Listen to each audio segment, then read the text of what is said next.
How is Huggy Wuggy still alive? At the end of chapter 1, we defeat Huggy Wuggy by using our grab pack to bring down a huge crate on him, which in turn causes the platform that we're standing on to break. While we manage to land safely on the catwalks, Huggy loses his footing and falls into the dark depths of the Playtime Co. factory, banging his head and body on several rails and pipes on his way down. This is the last time that we physically see Huggy Wuggy. Fast forward to chapter 4, after recovering from a rough landing near Kissy's torn off arm, we find ourselves outside the labs at the bottom of the Playtime Co. factory. When we enter, we encounter a garden of poppy flowers. After exploring for a bit, we come across a tape, which subjects us to a lecture from Leaf Pier, similar to the one that we heard at the front door when we returned to the factory back in chapter 1. Hi, my name is Leif Pierre, and I'm the head of innovation here at the Playtime Co. Toy Factory.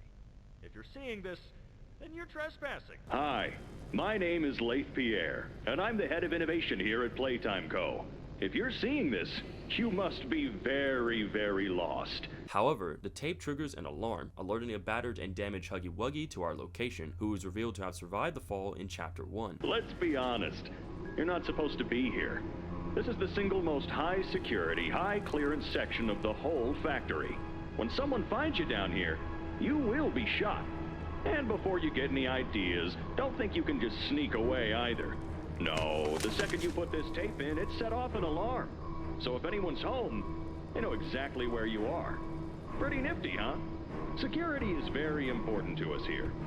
If I were you, I'd start running.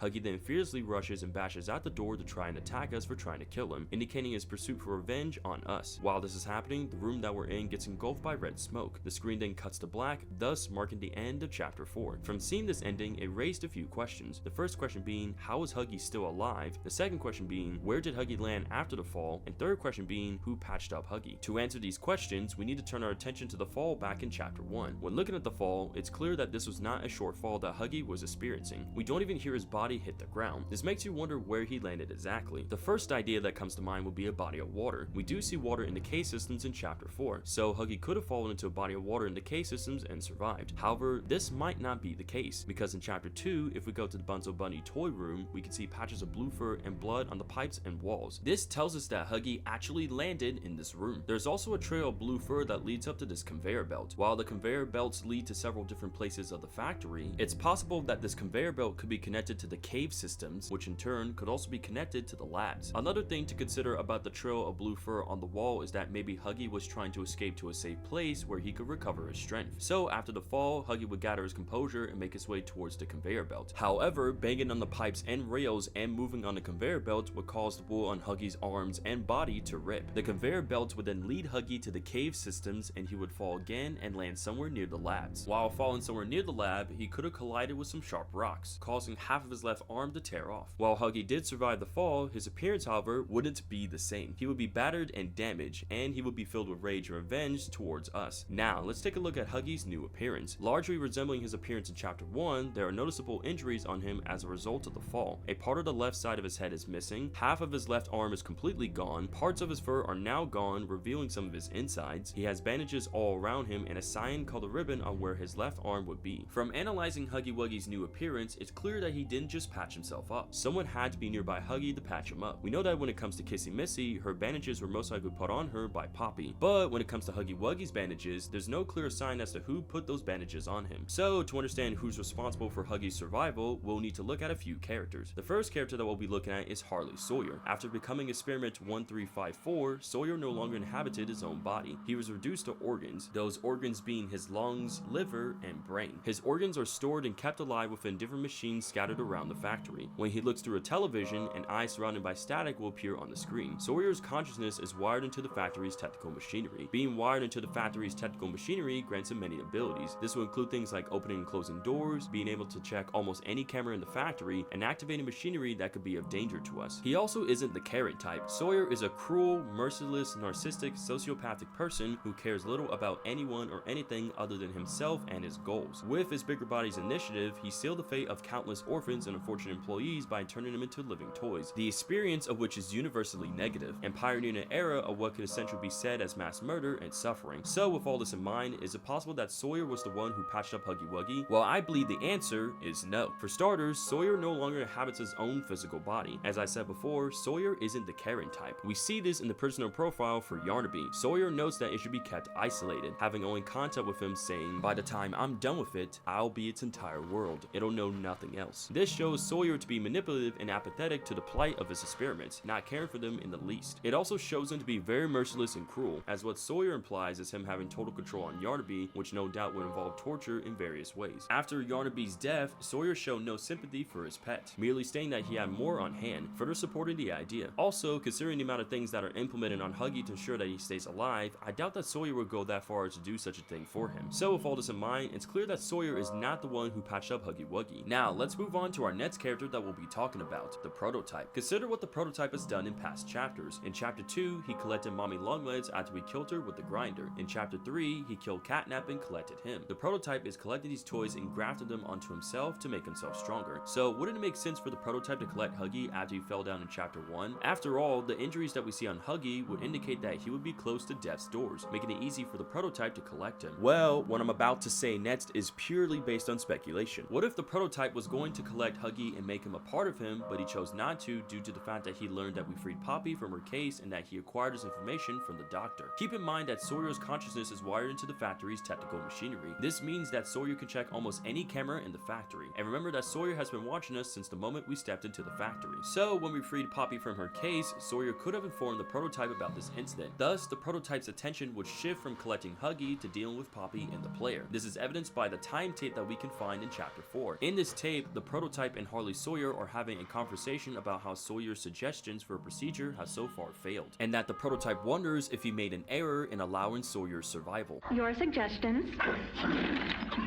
To produce the results I'm after. Have I made an error in allowing your survival? Of course not.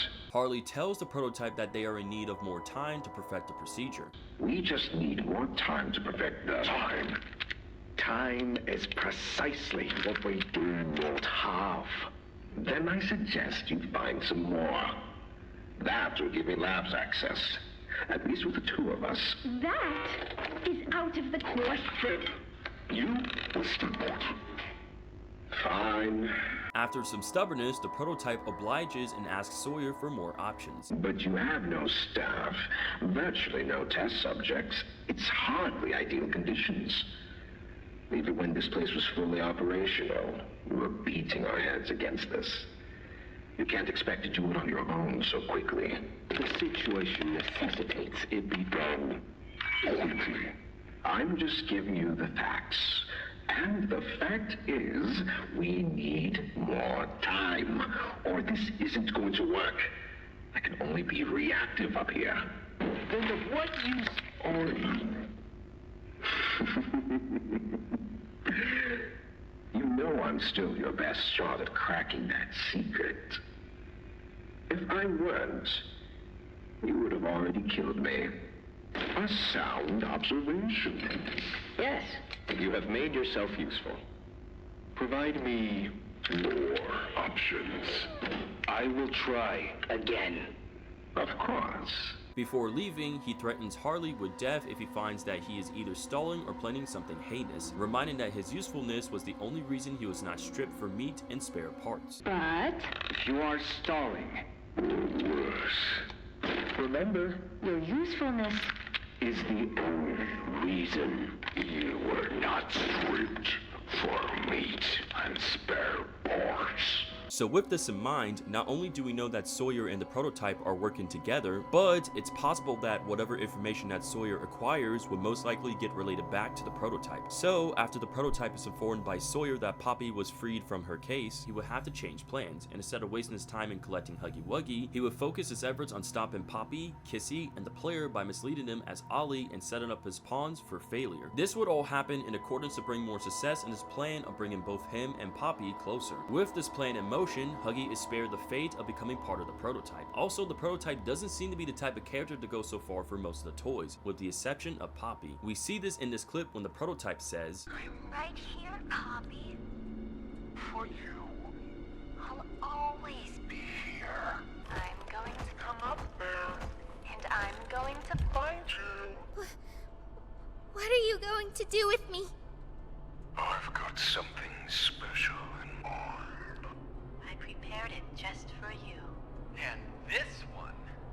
You will never want to leave. I admit, though, I'm disappointed. After all that time in your case, I'd hoped you'd see things differently. Don't you understand? It's always been about you And we'll harm you. What we are. That's not a truth that can be Burnt away. No, not when it can mean so much more. Prototype. Please. It's time to come home. Poppy. It's time to come home.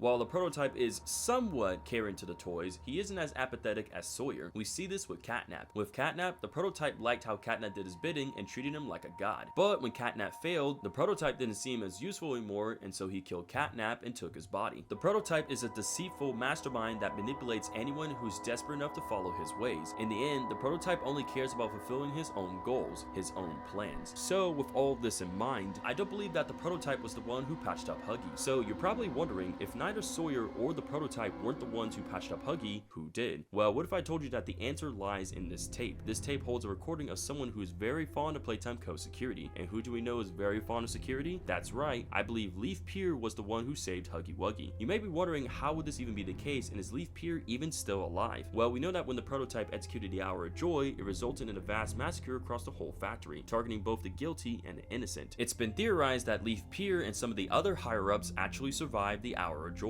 The way that they most likely survived was that they took shelter in a secret safe room. This secret safe room could have been located somewhere in the labs. It wouldn't be too crazy to assume such a thing, especially considering that Leaf Pier and some of the other higher-ups were aware about the Bigger Bodies initiative, its purpose, and the dangers that it held. So it's possible that Leaf would know about a secret safe room that only he and the other higher-ups knew about. So after the Hour of Joy passed, Leaf would go on to continue his dark work. Now let's turn our attention back to why I believe Leaf Pier is the one who saved Huggy Wuggy. If we go back to chapter 1, when we played the VHS tape Leaf Pier Closing, on the TV we can see Huggy Wuggy's hand. This suggests that Leaf Pier might hold a special connection with him. This connection could be due to the fact that Huggy's purpose was to function as part of the factory security and that he possesses obedient qualities. These are things that Leaf values. However, when it comes to this connection, this isn't the first time that we've seen something like this before. With the prototype, he had Catnap as his most devoted follower. With the Doctor, he had Yarnaby as his pet. So for Leaf, he would have Huggy Wuggy. If this trend doesn't tell you something, I don't know what does. Anyways, another detail to touch on is the intros of the Leaf Pier tapes from chapter 1 and 4. What's interesting about these tapes is that their intros are almost identical to each other. Hi,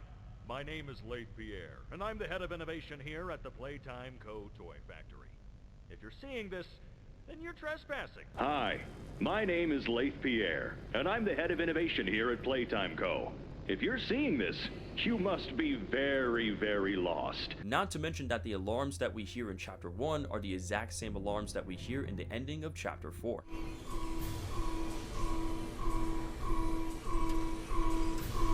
You're not supposed to be here. This is the single most high security, high clearance section of the whole factory. When someone finds you down here, you will be shot. And before you get any ideas, don't think you can just sneak away either.